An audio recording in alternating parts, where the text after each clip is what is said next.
Hey everyone, welcome back to the channel. Today, we're diving into a supplement that's been making waves online, Endurox Prime. Claims are huge: energy boost, better endurance, faster recovery, improved muscle performance, sharper mental focus, and even enhanced sexual stamina. Sounds almost too good to be true, right? Well, let's break it down. So, I started looking into Endurox Prime, and the first thing that jumped out at me is how new the website is. It was created in February 2025. In the supplement world, a brand new site can sometimes be a red flag. A lot of these sites pop up quickly, make big claims, and then vanish just as fast. They do say the product is made following GMP standards, which is a good sign, but here's the catch: there's no FDA approval.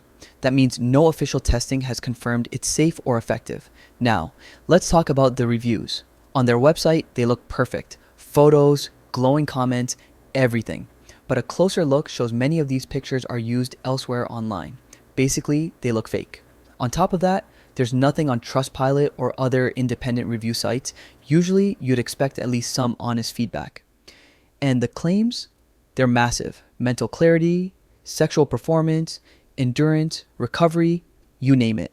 Yet, there's zero scientific evidence, no lab results, no clinical trials, and no doctor endorsements. Just hype. So, what does this all mean? Endurox Prime feels shady? Brand new site, suspicious reviews, over the top promises, and no science to back it up. My advice?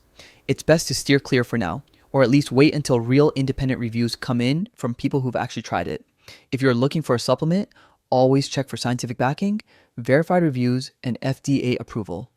Don't get caught up in flashy claims.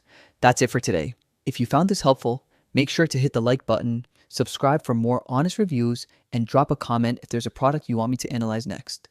Stay informed, stay safe, and I'll see you in the next video.